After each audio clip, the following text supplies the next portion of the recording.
Bonjour, bonsoir à tous, vous qui regardez les vidéos, que ce soit le jour ou la nuit, ici DVD Pro Catch.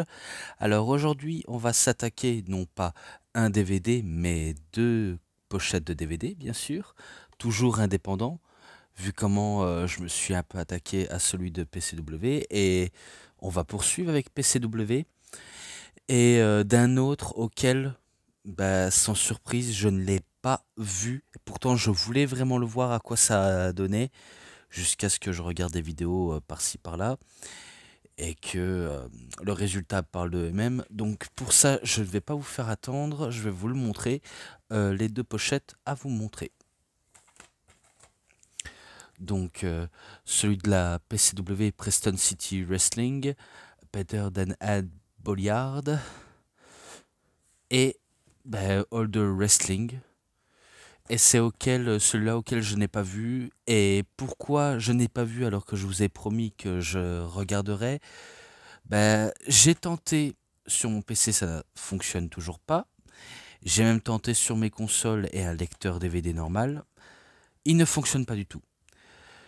Alors, je pense que je crois connaître la raison. C'est peut-être parce que la vidéo n'est peut-être pas dans le disque ou alors le disque est défectueux et qu'il y a un défaut de fabrication de CD gravé. Peut-être, hein. Je peux faire une théorie là-dessus, hein. Même si j'en suis pas convaincu et loin de tenir mes propos à 100%, mais il faut se faire peut-être une idée, hein. Peut-être que c'est à cause de ça, mais est-ce que j'ai raison ou pas? Je ne sais pas, je ne sais vraiment pas. Et pourtant, rien qu'à regarder la carte, certes, ça fait un peu vieillot, ça fait un peu catch à l'ancienne. D'ailleurs, c'est pas pour rien pourquoi ça s'appelle Old Wrestling, donc du catch à l'ancienne. Tout ce qui est technique à l'ancienne, bref, tout ce qui est pur british, du catch absolument british. Pour ça, je vais poursuivre. Alors, Vaudeville duo, Pinch et Squell, en duo musical, entre autres. Pour commencer, pourtant, je sais que je l'ai pas vu. J'ai vu à quoi ça donnait, bien sûr. Euh, Tout est misé sur le grappling et le côté lutte de l'époque. C'est tout ce que je peux en dire, mais rien de plus. Pourtant, le premier match qui s'est déroulé, ben, bien sûr, c'est en one falls, comme ils aiment dire, single but one fall, comme dirait le public. Alors, The Judge Hugo Lexington Black contre Mario Fontaine. Ok. Pourtant, comme j'ai dit, certes, je n'ai peut-être pas vu, mais j'imagine qu'ils sont forcément bien. Après, peut-être que ce n'est pas le cas, mais bon, j'essaie de me donner mon petit avis. Le vainqueur, c'est The Judge Hugo Lexington Black qui bat Mario Fontaine. Et c'est un 3,20. Ensuite, je poursuis avec un match par équipe. Donc, Gregory Iron et Felino Blanco contre The Lobbying Legislator. Donc, The Money, Paul Clonan et The Senator Cameron S. Shepard. C'est victoire de Iron et de Blanco, tout ce que je peux dire. Et que c'est un 3,5, ce match-là par équipe. Pourtant, quel dommage que je ne sais pas les voir, hein, parce que si je pouvais les voir, là, je vous aurais dit que c'était excellent. Mais là, je peux pas dire que c'est excellent, vu comment je peux pas, on va dire si c'est bien ou pas. Et que j'imagine pour ceux qui l'ont, mais après, si jamais je vous demande votre avis, vous me répondrez pas. Ça veut dire que vous ne possédez pas ce genre de contenu du disque. Mais bon, on va dire que je suis un peu le seul à posséder. Après, peut-être pas, hein, peut-être pas. Mais bon. Encore un match suivant. The Agent Dick la Hart contre Derek Oster. Derek Oster. Ouais, là. Donc The Agent Dick Lahart. Ah, pourtant, il n'a pas une tête de Lahart. Il n'a pas une tête d'agent, ce Dick G. Lahart. Mais bon. Pourtant, c'est victoire de Diagent. Donc Dick G. Qui bat Derek Oster, bien sûr. Et que c'est un 3,10 ce match-là. Ensuite, un match féminin. Donc, The Thunder Kitty contre Dr. Britt Baker DMD. Pourtant, j'ignorais que Britt Baker avait catché dans un genre de structure pareille. Finalement, maintenant, je sais quoi m'attendre. Ou peut-être pas du tout. Et pourtant, ce n'est pas elle qui bat Thunder Kitty, mais c'est Thunder Kitty qui bat Britt Baker. Et que c'est toujours un 3,20 du côté des femmes. Ensuite, Bruno Moretti contre Jock Samson, donc encore un autre match. C'est Bruno Moretti qui bat Jock Samson, et que c'est un 3, ou 3,5, pardonnez-moi. Voilà. Et ensuite, le main event, un Two of the Three Falls entre The Spartan 3000, Matt, ou plutôt Mathieu Cross, contre The Old Luchador, Matt Classic. Il n'y a que Matt Classic qui a remporté 1 point, mais Matt Cross a remporté 2 points. Donc c'est lui qui bat Matt Cross, qui bat Matt Classic, et qu'il devient champion du monde de la Old Wrestling. Et auquel, si seulement je pouvais voir, là j'aurais dit que c'était excellent, mais je lui mets un 3,50 pour le main event, même si je ne l'ai pas vu. Donc voilà, vite fait sur ça. Maintenant, on passe vite fait à show de la PCW. Avec tous les noms qui sont dedans. Donc Mathieu, Matt Cross, The Rampage Brown, qui ressemble un petit peu à Rousseff, je ne vais pas vous le mentir. Tyson T-Born, donc le champion du monde poids lourd de la PCW. The Lionheart, Adam Brooks, Dean Allmark, Cha Samuel et MJF. Oui, Maxwell Jacob Friedman, qui avait déjà catché chez les Roast Beef. Et auquel ça s'est déroulé le 18 mai. Je crois que c'était 2017-2018, quelque chose comme ça. Ouais, peut-être. Mais en revanche, là, je l'ai vu. Je l'ai vu, celui-là. Et ce que je peux en dire, c'est que ça a commencé avec du début. Donc Adam Brooks contre The Spartan 3000, Mathieu Cross. Et que le match était un bon petit match début, mais rien d'exceptionnel. Je ne vais pas vous le mentir. Et à la grande étonnement, en tout cas pour moi, c'est Adam Brooks qui bat Matt Cross. Et auquel je lui mets un 3,5 pour ce match-là. Ensuite, pour le match suivant, il y aura 2 matchs qui vont s'enchaîner. Entre, tout d'abord, Chic. Attendez, Chic. Il faut que je le trouve, son nom à lui. Voilà. Sheikh El Shawn, qui est accompagné par Maxwell Jacob Friedman, MJF, et auquel les deux heels, certes, ils arrivent en Angleterre, et ils se font huer dans peut-être la salle mythique pour la PCW, cette fameuse boîte de nuit. Et en même temps, je savais même pas que dans cette structure anglaise, ils avaient déjà réuni les anciens catcheurs WWE, WCW, ECW, TNA, ROH, bref, du catch international. J'ignorais qu'ils avaient fait venir des personnes pareilles. J'ignorais, hein, jusqu'à ce que je vois les clips du début. Tout ce que je sais, ils arrivent et ils se prennent de la hit en insultant les Anglais et en rabaissant les babyface auxquels ils vont les affronter. Donc Danny Hop et Joey Hayes.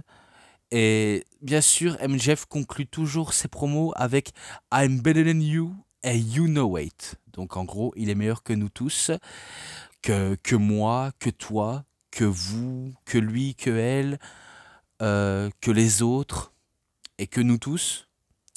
Tout le monde réuni, il est meilleur que nous tous. Et au fond, on le sait. Ça, c'est l'une de ces fameuses catchphrases.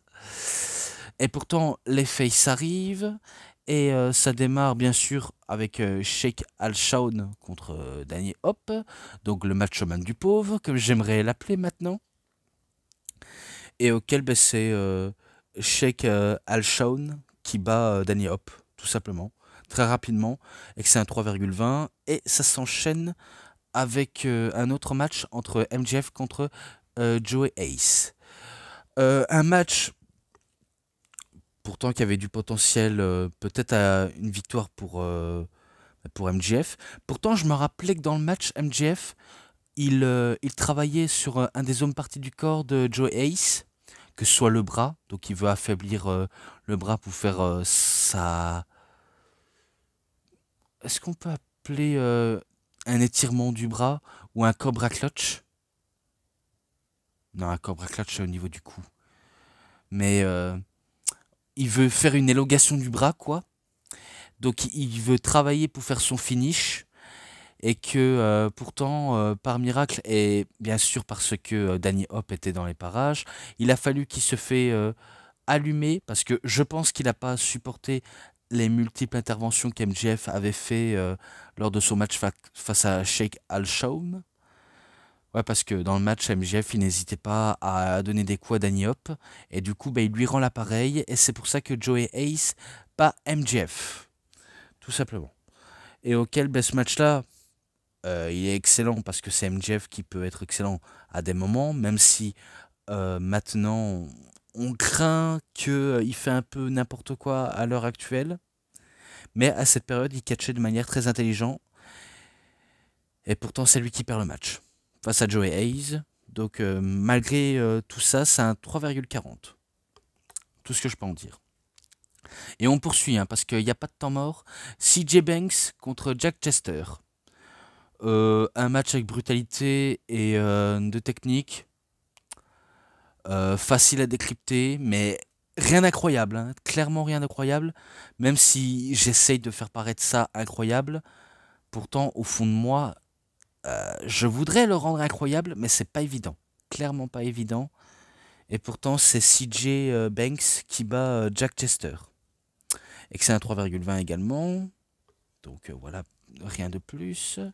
Ensuite, ben, match pour le titre Cruiserweight de la PCW entre Dean Allmark contre Johnny Storm. Un beau match de points moyens avec des spotfest. Tout se résume avec des petits spotfest pour enjailler la foule. Ça fait le taf, ça fait le café. Et pourtant, ben, à la fin du match, ben, c'est Dean Allmark qui bat Johnny Storm et qui conserve le titre. Et que pour l'instant, personne ne peut le battre. Clair et net. Donc c'est un 3,50. Voilà, rien de fâcheux, mais excellent. Voilà.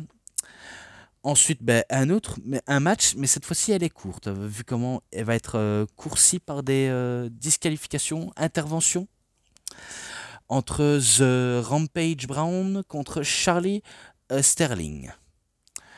Donc bien sûr un match qui pouvait un peu durer s'il n'y avait pas d'intervention, et finalement il y avait des interventions de l'équipe de Charlie Sterling. Donc dans l'équipe de Charlie Sterling, il y avait Eastin Reese et sa manageuse, je crois.